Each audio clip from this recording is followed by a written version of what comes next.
welcome back. Welcome to Real Talk with Heather and Andres, where real stories meet real impact. We're driving into the moments that shape lives, businesses with honesty, clarity, and a little tech. No fluff, just real talk that moves you forward. I'm Heather, a tech strategist, creative mind, and believer in using innovation to change lives. And I'm Andres, a calm, real, here to ask the questions that cut through the noise. Keep it simple. So, welcome to Real Talk. Before we dive in today, Heather, what do we want our audience to take from today's episode, and looking forward to 2026? We have the schedule for our books that we're going to be giving away. So the main takeaway would be to scan the QR code up at the top, get your copy of the very first book we're going to be going over. We're going to do a little bit of a preview today so you can kind of see that book.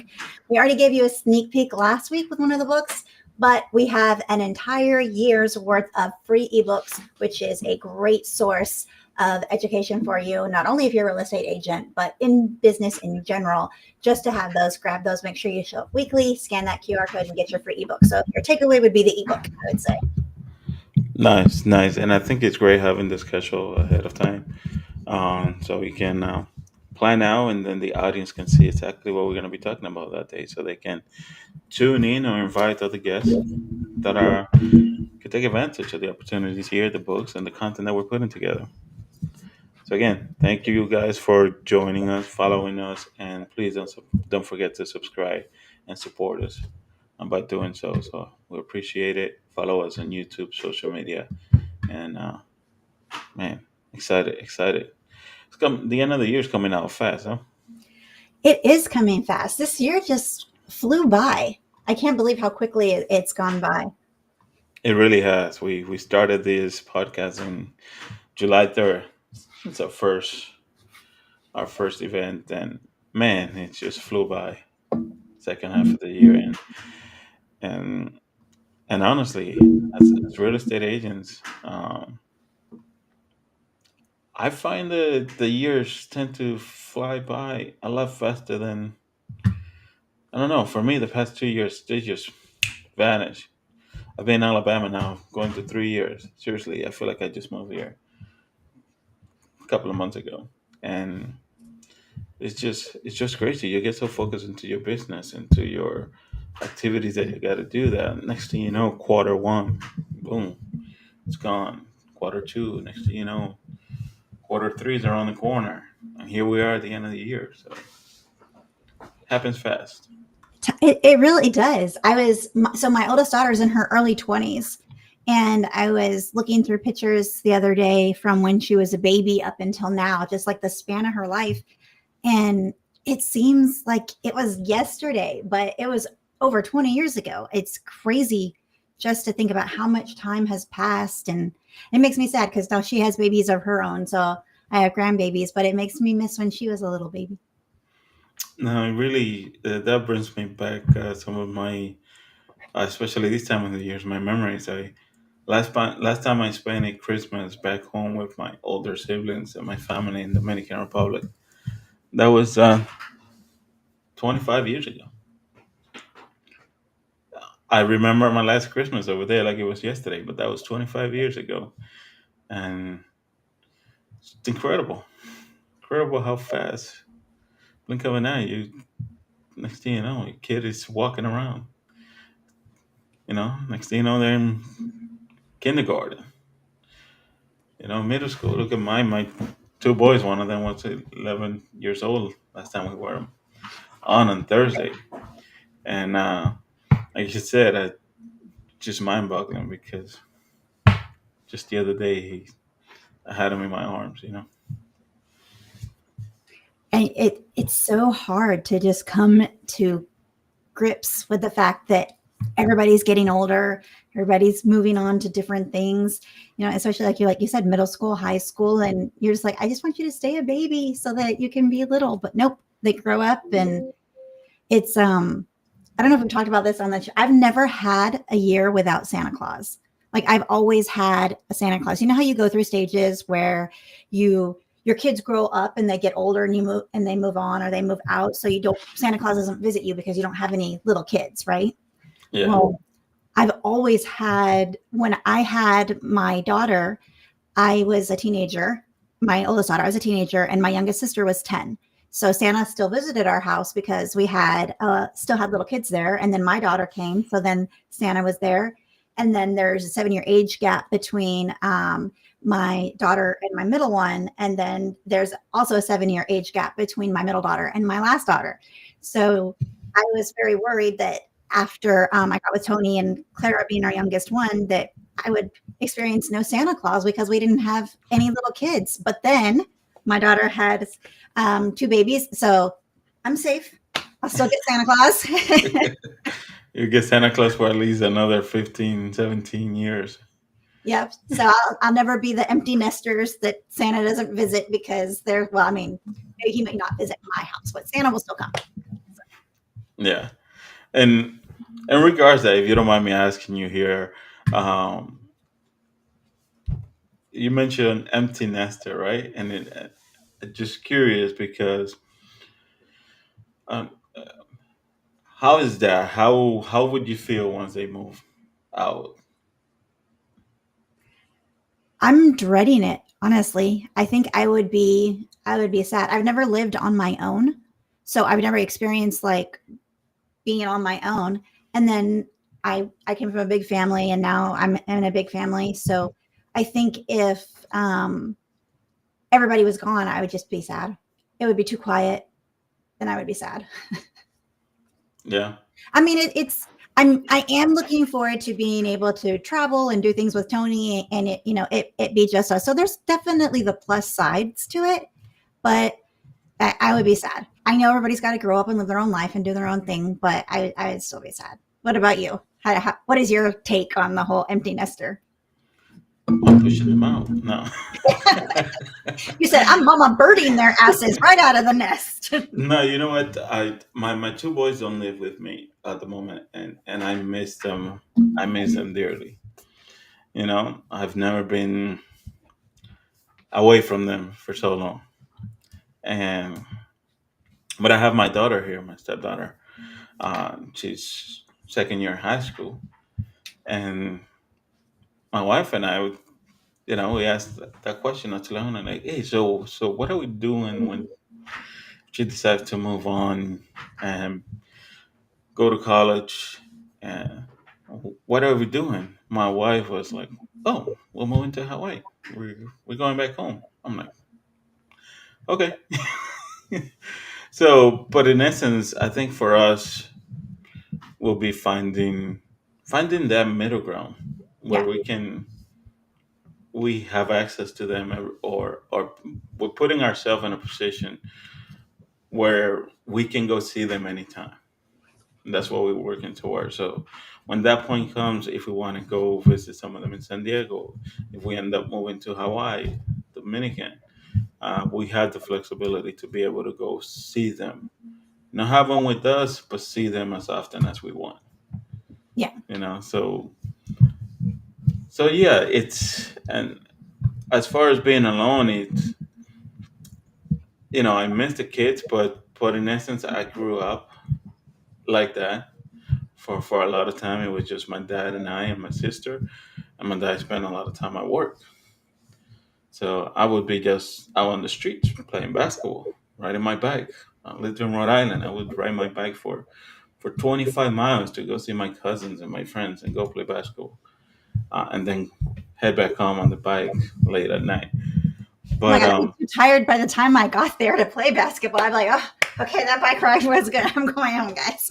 no, man, the energy I had back then, I don't know. It's just crazy because I said I would ride my bike for miles, 20 miles. My cousins live about 20 miles away, and I would just go on my bike like nothing, come back on the bike like nothing. But I don't feel like it will affect me once my daughter moves out because of that, because I always felt like a lot of part of my childhood, I felt like I was alone. I grew up distant from a lot of people. Um, and I have a large family in DR, and I have family all over the East Coast, but I miss them but I didn't grow up building that connection, building that, you know, that nest Yeah. to be always together. Uh, so when the kids say, "Oh, if we move out," okay, that type of thing. I'm like, "We're going to cruise. You want to take the dogs with you?" So that's how we both looked at it. But yeah, I think for us it's gonna be important just setting ourselves up to be able to see them whenever we want. Like, let's go let's go see them next weekend in San Diego type of thing. That's that's what we want to see. I think that's part of what I'm hoping to is I spend a lot of time right now with my grandkids. I go and help my daughter whenever she needs help as much as I can go. And so having 6 kids total, I'm hoping that means we have a lot of grandkids. And I told Tony, I just want to be a professional grandma. Like I just want to be able to go and like float around to all the different houses and like help them with the kids, babysit, and just I'll just be a stay-at-home Heather grandma that goes around and you know plays with Let, the grandbabies. let's go to Mama Heather. Definitely, definitely, that's good. And man, I would love when I back in Puerto Rico, I visit my grandma, my dad's mom, when I lived in Puerto Rico. Um, for those who don't know yet, I grew up in Puerto Rico as well. Uh, I will visit my grandma, and she passed away at a very young age, 62 years old. And when I would go visit, she would teach me how to make some milkshakes, some shakes. She always had some food. I loved her house because she had all kinds of fruits there. I would just go into her yard and picked out fruit and going back inside and make a milkshake. It was I was in heaven. Like that for me, that was it. Like I don't care what we were doing, but every weekend, one day we either went to the beach or went to see grandma, or took grandma with us to the beach, and that was it. I was sold on it. And then my mom's mom, that lady is a genius. She's playing dominoes. The last few times I got to see her, um, as an adult now. Growing up, she was always on top of things, right? But as an adult, I got to spend a few days with her the past few years, and she was playing dominoes, right? She loved playing dominoes, and that woman could beat my ass. Like I was, I remember one day she was on my team. We were sitting facing each other. We were on the same team, and she just looked at me like, "Dude, I'm losing this game because of you. You better pick it up. I'm gonna beat you up." I'm like, "All right, got the point." But just those little memories for me, they mean a lot, and I know you being super grandma eventually, that's gonna mean a lot to those kids. I can see that. With everything that we've got going on, and I know you were talking about like Ellie has plans for when you guys are empty nesters and you retire. I'm excited that I get to this week. We get to actually be in person at the event. And will Ellie be there? Hoping she has work, but I'm trying to get her out of that job and get her in there. So because she's getting her real estate license next year, so she passed all her class, getting ready for the test, and yeah, all of these topics that we are introducing today and next year definitely help. Definitely will help. Definitely. And we can have her on here too, giving her viewpoint as an agent doing the CE and then, also using cloud and being a successful agent and what it's like to be a new agent because you can only experience being a new agent once. And every agent has a different take on what it's like and every market's different. So it's always nice to hear perspectives from different agents. Speaking of perspectives and agents and markets, right before we got on the podcast, we were talking about doing an end of year audit, basically on the podcast of like what we've done, what money's going out, what money is coming in, and how everything is going. How important is it as an agent or just a business owner in general to know your numbers and know where everything's going? Oftentimes I've seen and this is mind-boggling, right? Because the numbers, they tell you the story, right? They tells you how your business is doing, especially in real estate. The numbers tell you how many conversations you are having and how many conversations you need to have in order to get a buyer's agreement. How many buyer's agreements you need to have in order to get a close transactions, and it's mind-boggling that not many people really track their numbers, Yeah. right? And and I can see why 87% of agents will fall out of the business. It's not easy, right? So it's very important for you to audit what you're doing on a yearly basis. Keep track of everything. How much money you have going out, how much money you have coming in, how many conversations, every number. You got to track all your numbers because that's going to allow you to know where you need to put the money in going into next year's. Like we were talking about it, right? We want to see what we're doing, so what we want to bring in next year, both on the podcast, both on a real estate perspective. So you know what kind of activities you need to focus on next year. If you're putting consistently money on things that are not generating any profit, not generating any conversations, what are you doing to measure to identify those areas and what's not working, what's working? So, and we talk about this on cloud, right? We looked at some agents' accounts and noticed how much they spent over the course of a year, and how many generate appointments they got through that, how many leads. We broke it down all the way to the number of conversations they're having on a monthly basis, and at the end of the day, how many deals they close over the course of the year. And the first look at it, when people were looking at how much they spend, they're like, "Oh my God, that's a lot." These particular agents spent $3,700 in a year. But what did that bring to the table when we look at everything?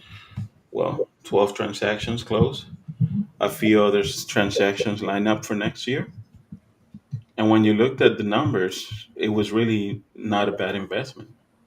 4,000 for 12 transactions.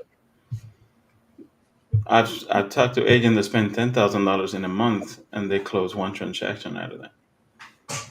So it's really looking at the whole picture and really breaking everything down to identify what's working and what's not working in your business, and going into next year with a clear mindset, clear strategy to make things happen a little better. And there's all kinds of things too that agents don't even realize are business expenses that they're not tracking. Like, for example, are you tracking your mileage? Are you tracking your gas? Are you tracking, your phone usage? Are you tracking different types of things that you might not even necessarily think are a part of your business, but are part of your business? Like, for example, like what we have to pay for a super key. You have your realtor dues. If you're using any type of AI programs, things like that to help you with what you're doing, are you counting that as part of your business? There's so many little things that we do and need to be a real estate agent, and a lot of times we forget to notate those and take them down and account for those. And $5 here, $5 there, that all adds up, and those are things that should be given to your tax person. I'm actually really sad because the person that's done my taxes forever is retiring and not doing taxes anymore, and so now I have to find a new tax person. But my tax lady was always making sure I was keeping track of everything. Yeah, and you have to. That's something that as an entrepreneur, as an independent contractor, you you have some people that may not be keeping track of everything. Just because, oh, this is normal for me. I use this on a daily basis. I don't count for that. But check with your tax, as you said it, tax your tax lady, your tax person, because you might be throwing a lot of money away on things that you don't know. I've just over the past month, I saw a video 2 days ago. This particular person, a millionaire, right? He was like, "Look, I order my suits, all my custom suits. They're expensive, but everything has my logo, my branding in it. So technically, it's a business expense.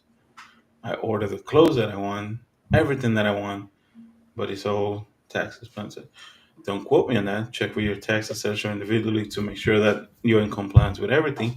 But there's a number of ways out there that could save you money and put more money in your pocket at the end of the day. So really sitting down and looking at all your expenses, evaluating where everything is going um, down the road, this is a lot of money that you can keep on the table, keep in your pockets. So, do take the time to look at the account, look at the numbers. You'll be surprised. Being surprised is I'm surprised it's already the top of the hour. Time flies when we're on the podcast talking about time flying, talking about things. Before we log off today, I did want to get into the schedule and kind of preview the book a little bit. I'm going to screen share and bring up the book that we are. Maybe I'm going to. There Yeah, we go. absolutely. I think it's gonna be great. Great books, great schedule, great content coming around. So, So this is our first book, and if you guys want to scan the QR code at the top, fill out the form, you'll get your free ebook. You'll also get membership to Real Talk with Heather Andres community, where you can find other free tools and resources, as well as our discount for cloud agents. So go ahead and scan that QR code. Now, this book is kind of like if you're thinking about being a real estate agent or getting into the industry, what it is to be a real estate agent. Um, Definitely a good read. Lots of stuff in here. I would definitely take advantage of that. And the discount at the CE shop, as always. Andres, have you had a chance yet to read this book?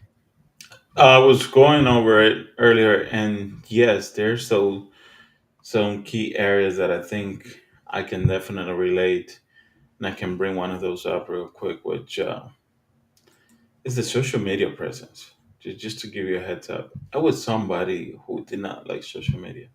I'm still having a hard time with it, right? But just being on this field, it's you have to get comfortable with what you used to be uncomfortable with, and I'm gonna keep it short. A lot of things in this business, if you're not used to doing, you have to be comfortable with it. If it was a place where you felt uncomfortable at times, uh, you will have to be comfortable with that and still be able to put the work out there, still be able to put the best face, be productive.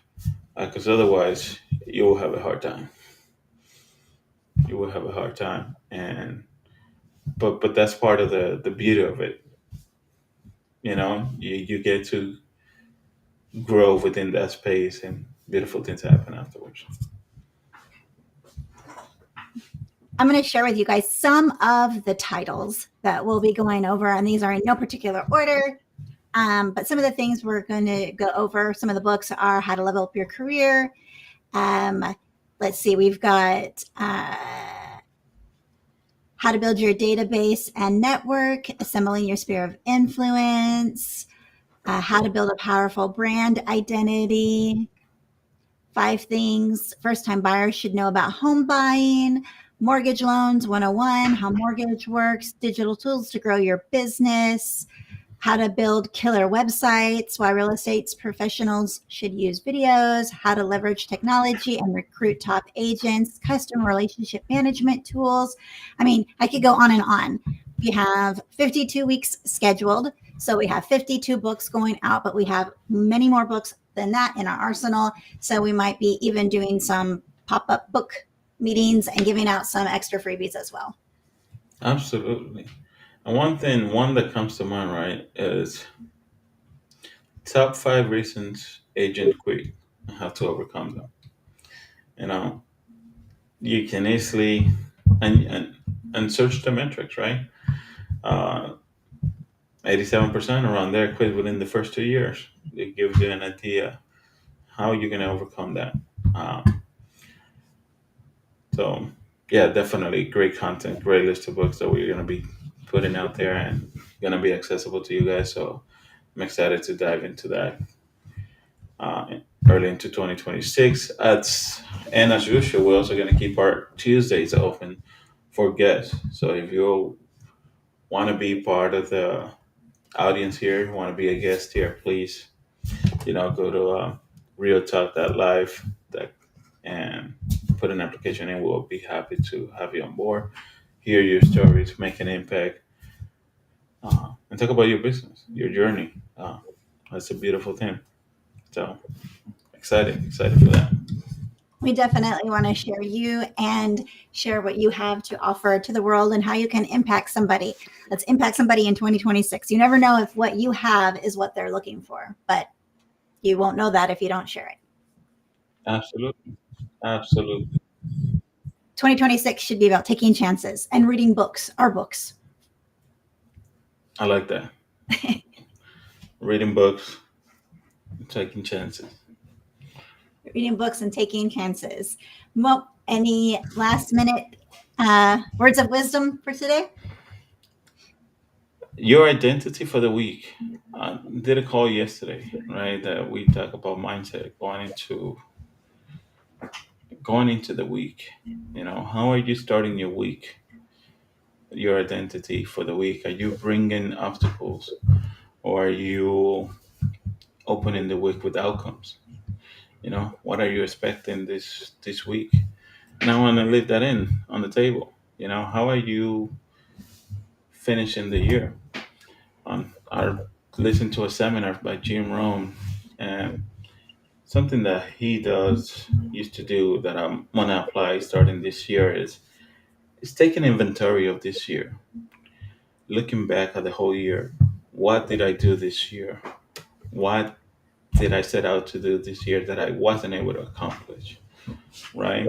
And throughout the year, journaling how those days are going, how the weeks are doing.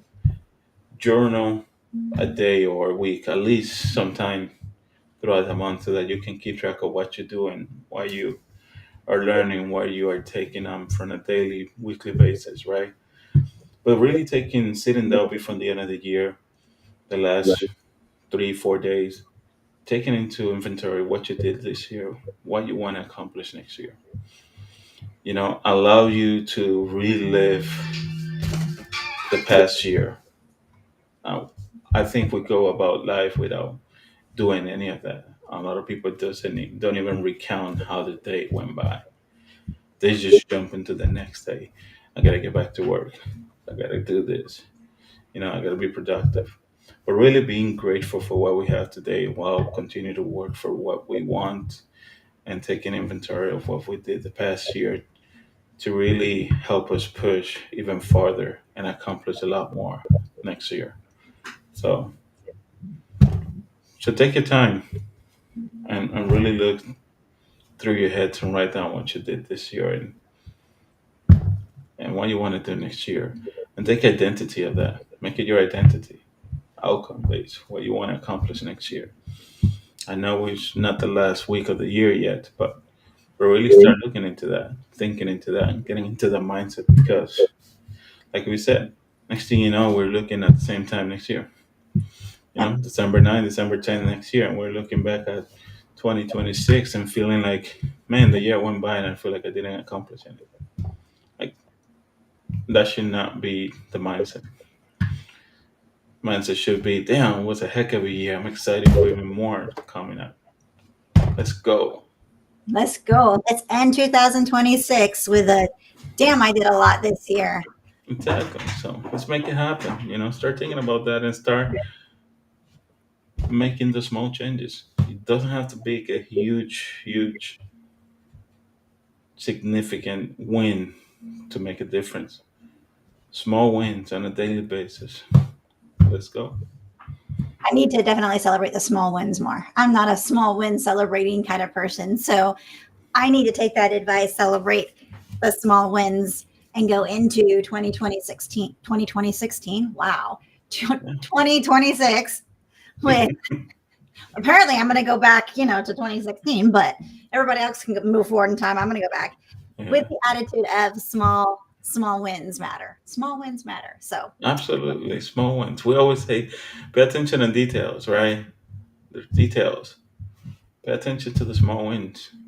Shit, you got up and you got to make coffee. That's a win. that You is know, the way because I did not want to get up. I got up and went for a 3 mile walk. I, that's a huge win right there. For me, that's a win. You know, and we often take those little wins for granted. So, so take accountability. Be grateful for the small wins, and and look at your identity going into 2026. What you want to be. Like a lot of people think, this is what I want to be. You already are that person. Just just be that person. just Don't just be who you want to be. Don't expect any results to tell you that that's who you are. Be who you want, and the outcomes will come. I like that. Well, all right, guys. Thanks for listening to Real Talk with Heather and Andres. If today's conversation sparks something in you, share it, live it, and keep showing up real. Until next time, stay grounded and stay inspired, and we'll see you